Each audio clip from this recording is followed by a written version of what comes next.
When the Lord Buddha still was young, still was not yet a Buddha, he lived in a palace without any dukkha, or at least he didn't see the dukkha, but he had questions. And he was interested in what is outside of his palace, where there is everything, and what is outside of his palace.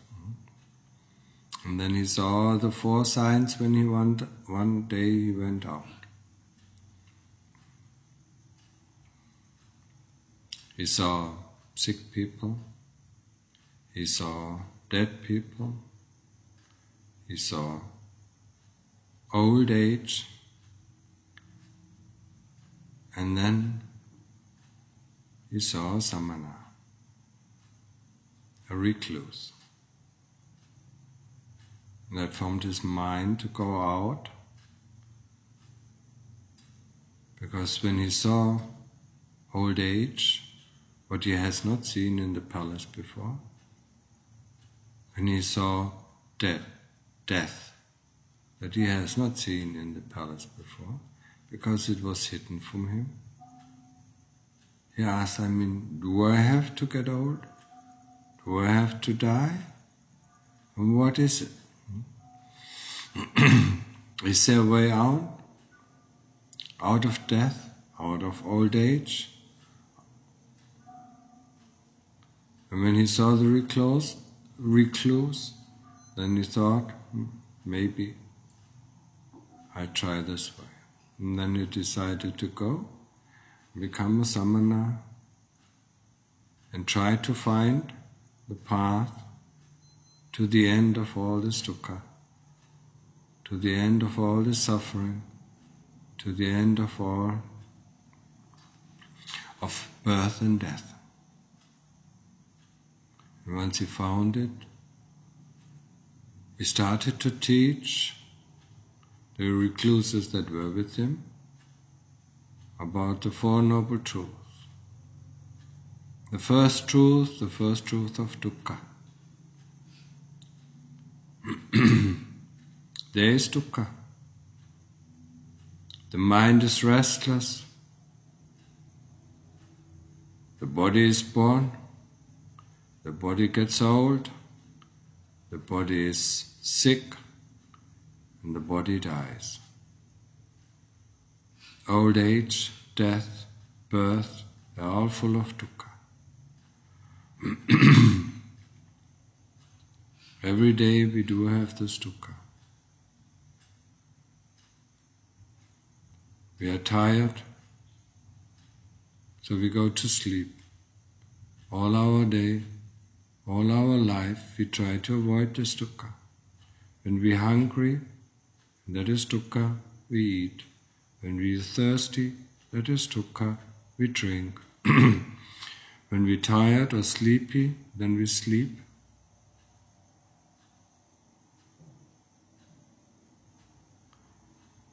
When the body feels uncomfortable, either too cold, when you take something, a blanket or some some clothes to warm it, or light a fire to warm it. When it's too hot, we take a shower, and so on and so on. So all our life is built upon evading dukkha, not wanting to see dukkha, not wanting to realize the First Noble Truth. And for us as samanas, as recluses, no matter if you are monks or lay people, we need to start to see dukkha. We need to see this restlessness. We need to see the feeling of pain. We need to see the feeling of hunger. The monks only eat once a day. Doesn't mean that we are not hungry. But knowing what is hunger and not constantly acting on the impulse to make it vanish, the dukkha, by finding a cure for the dukkha, not knowing the reason why this dukkha is, what dukkha is, and where this dukkha comes from. So all our life we try to evade this dukkha, finding a cure for it, if you can find it, For the daily lives, the cure is easy. When we are tired, we sleep. When we are hungry, we eat, and when we are thirsty, we drink. But for other things, we cannot find a cure for our dukkha. If our girlfriend runs away, or if our husband runs away, that's very difficult. If somebody hurts us, it is very difficult. There is no cure for this dukkha. Or at least there is no easy cure for this dukkha. So the second noble truth that the Lord Buddha, taught us was the origin of dukkha, or the cause of our dukkha. It's our desire. It's a desire to be, it's a desire not to be, it's a desire to become or not to become. That's where the origin. That's where our dukkha originates from. Desires, tanha. We want, We want to be alive, Most of us want to be alive, Some of us want to be dead, It's desire, People don't want to die, they still die, It's a desire, and it creates a lot of dukkha. People don't want to be born again, but they're still born again, it creates a lot of dukkha. People want to have influence, or want to have a lot of money, it creates a lot of dukkha if they can't reach their goal, And that is the cause of dukkha, That also means, if you do not desire anything, there's no dukkha. And the easiest way to test that out is to go into Upachara Samadhi, where desire, thoughts and wishes stop altogether. And then we see we are happy, we are contented, we are at ease, we are peaceful. There's no dukkha. As long as we are in that state, where there is no thoughts and where there is no memories coming up, then there is no desire coming up. And when there is no desire coming up, wanting it, changing. Even if it's cold, we don't desire to be different. If it's hot, we don't desire to be different. We are at ease. That's when we reach Upachara Samadhi or Access Samadhi. Our desires stop. For the moment we are in this Upachara Samadhi. And that's where we can test out, the first and the second noble truth. The moment desire comes in, the dukkha comes in. The moment there is no desire, there is peacefulness, happiness, or rest, just stillness, contentment. And at that moment we don't wish for anything. That's the power of concentration. All what we have to do is train samadhi until we get to that state. When we come out, we feel refreshed, energized. The third noble truth that the Lord Buddha proclaimed was was that there is an end of dukkha. It's just a happy statement, for people who don't like this dukkha anymore. Most of the people coming from the West, loathe the dukkha, They want to find a way out of dukkha. They've tried everything. Some of them have tried alcohol, some of them have tried drugs, And, the moment, alcohol,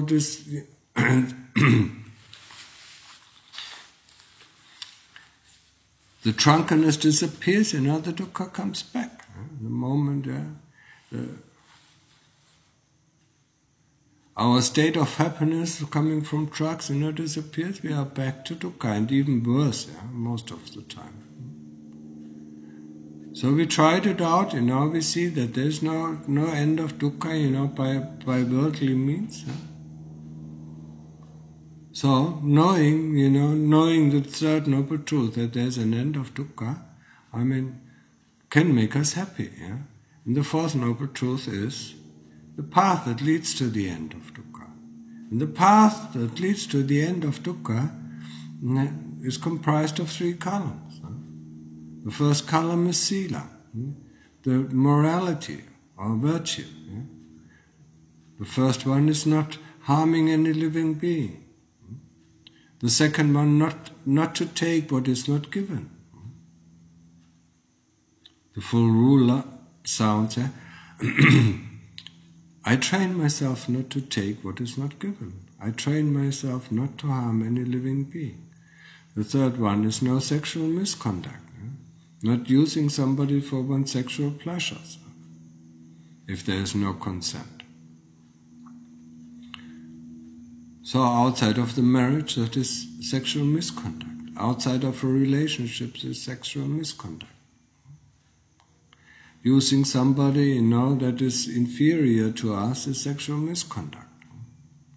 So that means, a chef and his secretary or somebody, who depends on us. A parent with his kid. Or, sex with animals. It's all sexual misconduct. The fourth one, no lie, no harsh speech, and no criticism. Criticism in order to hurt other people. That's the fourth precept. And the fifth is no alcohol, no drugs, everything that makes us unmindful. So this is the first column. It's called normally sila.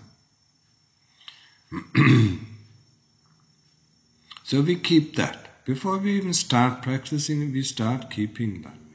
When we come here in the monastery, we normally keep the 8 precepts: not eating at noon, not having any sexual conduct, and not sleeping.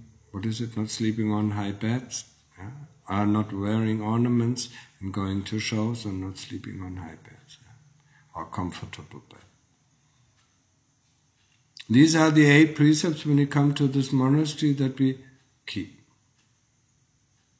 And then, this gives us a peace of mind. And then we start to practice samadhi. Samadhi, using the method of anapanasati, being mindful of breathing in, breathing out at the tip of the nose, or using the mental repetition of the word Buddha until we become one-pointed. I was talking before that again about Upachara Samadhi. The moment, we are so concentrated, the thoughts and memories, stop.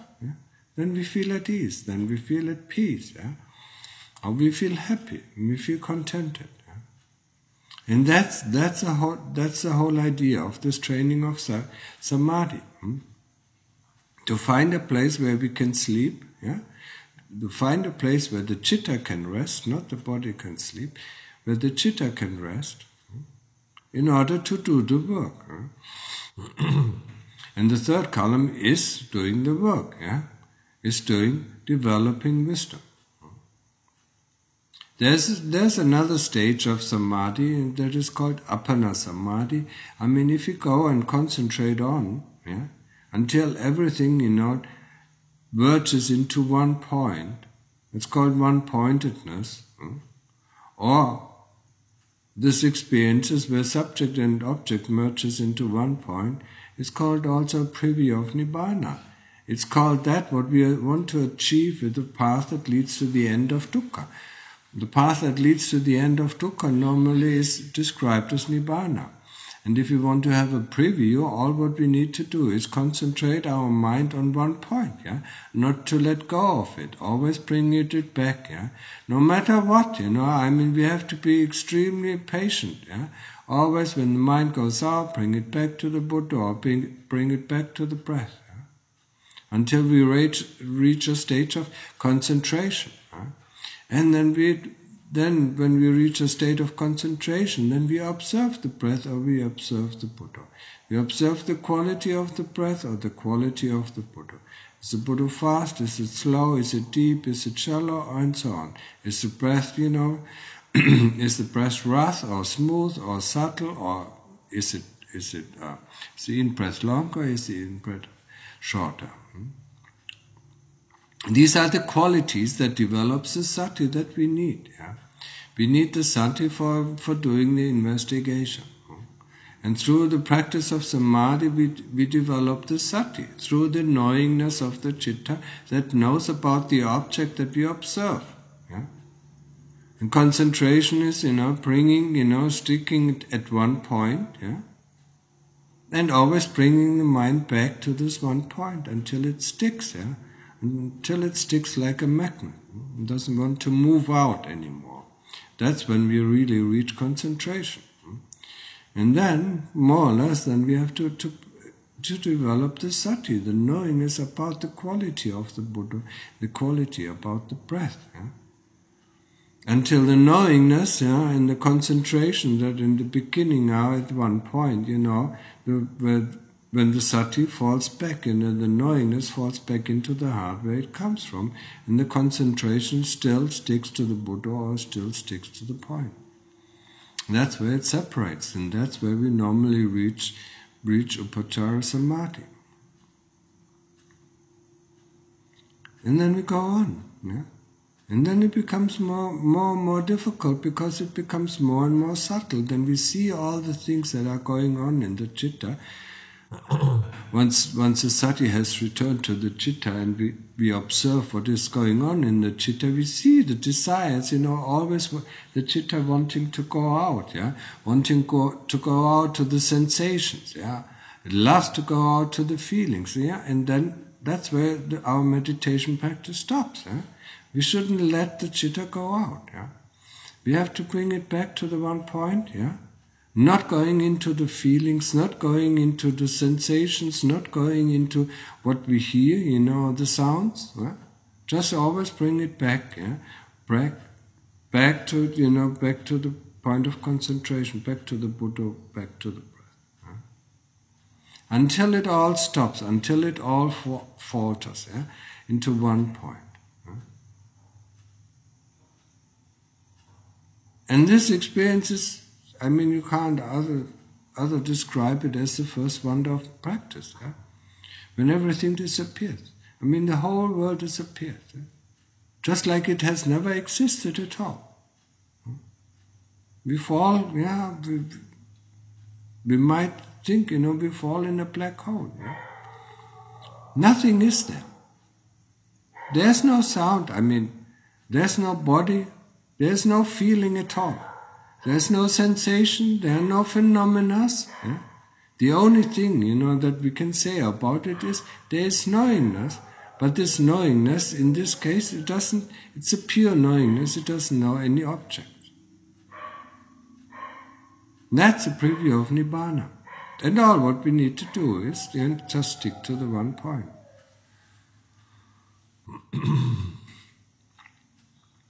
The path. The third column, of the path that leads to the end of dukkha is developing wisdom, and that is not an easy one. We can think, We normally try to solve problems through thinking, but that is not the way how to develop wisdom. That is the way how to develop knowledge. Developing wisdom is trying to investigate the things that we think that are us. And the things that we think that are us is first of all this body. We carry it around with you, we worship it, yeah? Like to keep it healthy, huh? Overdo it, yeah? We keep it warm, and we try to keep it healthy, and we try to keep it out of danger, yeah? We try to keep it young, we try not to make it sick, yeah? And so on and so on. This body we are attached to, yeah? Especially the youth of this body, where it has all its strength. Yeah? We're not so much attached to the body, when it gets old and sick. And especially not when it goes to die. Yeah? But that doesn't mean that we lose our attachment over the age.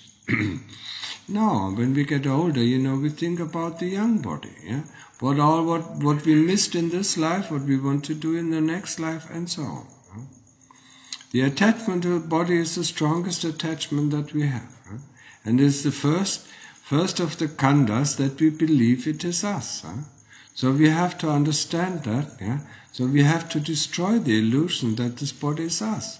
The body is just like a car, yeah? And we are driving it. The chitta is driving the car, yeah? Once a car crashes, once a car is not able to be repaired anymore, then it just goes to the scrapyard and we look for another car. And when this body, is dead, we're going to look for another body. If we have the precepts,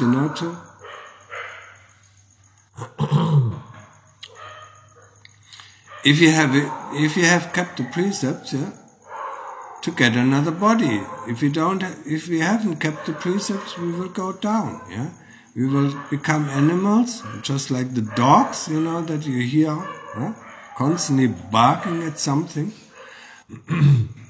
Or we become other animals, yeah? Like pigs, or like cows, or like chickens, or even the smaller ones, yeah? Ants. Yeah?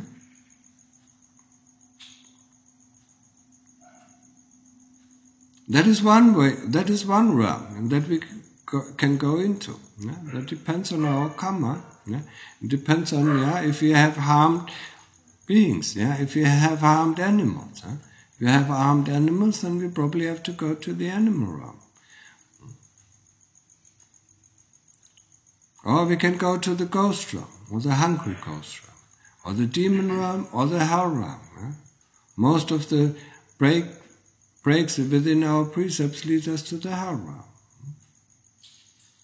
Once we come back, whatever we do, yeah, it is never eternal. Hell is not eternal. Yeah?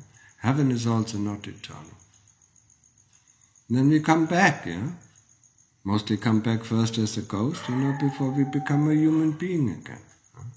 So use, knowing the cycle, know that, after your death, you will not become a human again, yeah. You first go into another realm. Depending on your karma, you either go up or you go down. And it takes quite some time until you become a human being again. Yeah? It depends how well you kept your precepts. As a human, yeah? And it also depends how much merit you made. Yeah?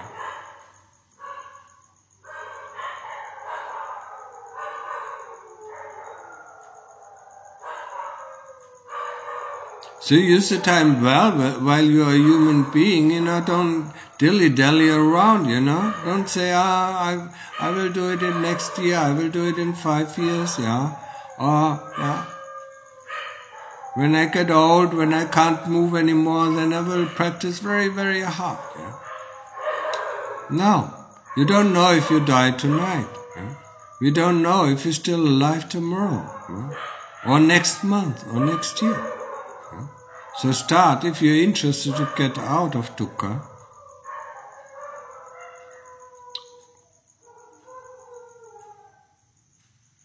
they certainly don't want to. The dogs don't want to get out of dukkha. Yeah? So if you want to get out of dukkha, start your practice now, today. And be a little bit serious about it, put some effort into it. So we went to the first khandha. The first khandha is the body that we are attached to. Dogs have bodies, animals have bodies, coarse bodies, all the other beings have fine material bodies.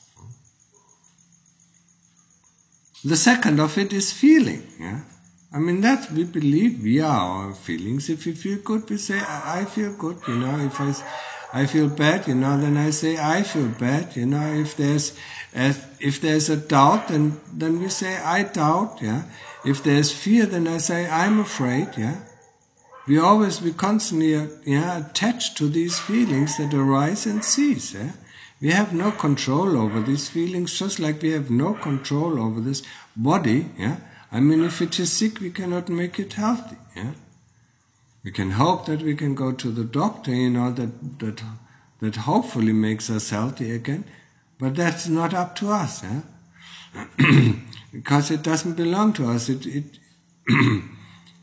It follows its own rules. The body follows its own rules, and we don't understand the rules yet. That's the same thing for the feelings. We don't understand the rules for feeling to arise and cease yet. So that's why we have to investigate. Bodily feelings, we can do with the body investigation. Mental feelings we can do later, we can do it also at the same time. These are the first two really khandhas that we investigate. And we investigate it until we are sure we are not reborn again. So we go through the first 3 stages of enlightenment. The first stage is Sotapanna. For that, we need to investigate the body as far as knowing that the body is not us, that the chitta, that the driver of a car and the car are not the same, that the chitta and the body are 2 different things, that the chitta, inhabits the body, but is not the body. That is the understanding that is necessary to enter the stream. But our body investigation doesn't stop there. It has, it has to go on. It has to cut off our illusion about the body, that this body is something beautiful. We believe this body is something amazing. Either amazing or beautiful or adorable or whatever we think of it. So we cut it open.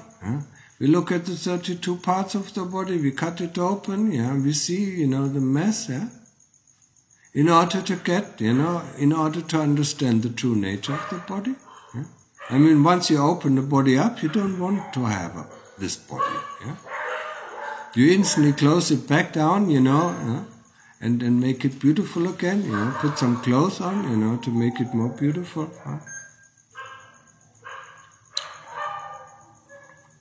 So, we still have to investigate the body until we get rid of greed and hate. Because greed and hate are rooted in the body. Most of our greed and hate, are for these bodily forms. Including, sexual desire. That is the strongest desire that we have. And it is only about this body. It has nothing to do with anything else. So we have to investigate, to turn the body inside out, outside in, until we understand the nature of the body, until we overcome greed and hate. And then, only then can we be sure, to be not born again. And reach the 3rd state of enlightenment, anagami, non-returner. And only then, do we investigate the thoughts and memories that make up the 3rd problem, big problem, the delusion. Thoughts and memories work hand in hand, to create something, the illusion that we live in. You can call it delusion, you can call it illusion, you can call it, your mind-made world that you live in, whatever. Yeah. So you have to rip it apart. You have to understand, what is illusion. Yeah?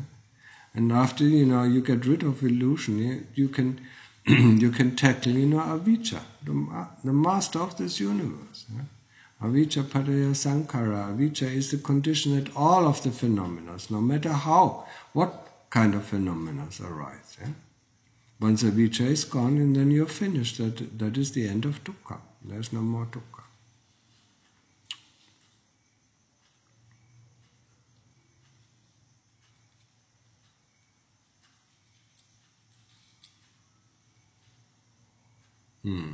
So, and I think this is a nice point where I can stop. So, with this I end the talk. Yeah? Go and make use of your life. Yeah? I mean, now, in this life, you see the sasana, you meet the sasana, the Buddha sasana. Yeah? Don't use the chance, Don't think that in the next life, you will be again, you will meet again Buddhist circle. You don't know what your karma is, yeah? You don't know. This karma of this life maybe lead you to Buddhist practice, but you still have lots of other karmas, yeah, that might lead you astray. Yeah? You don't know. Yeah? And if you go to hell, when you come out of it, you might have completely different ideas what to do. Yeah? When you go to heaven, for a while, you might have also different ideas what to do. Yeah? When you come back as a human being and you're not interested in the Buddhist practice. Now that you have some interest in the Buddhist practice, take all of your time, to practice it, at least, yeah, to find the path out, to find or open the gate, yeah. And opening the gate is a stream entry. Yeah? That opens a gate, yeah, to the deathless. So put some effort in your practice. It is your life. You don't have to prove it to me. Yeah? It is for you, for your own well-being. Yeah? Who wants to live in this dukkha? Who constantly wants to live in this dukkha? Huh? Who wants to experience this boredom, this restlessness, yeah? This dis-ease, yeah? This discomfort? Who constantly wants to be constantly confronted with it, yeah? Or the anger that comes up, yeah?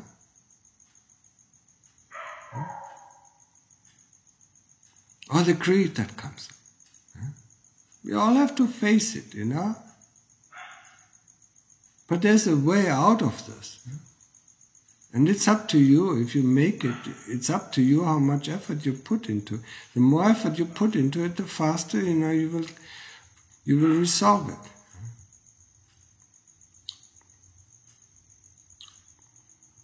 Okay.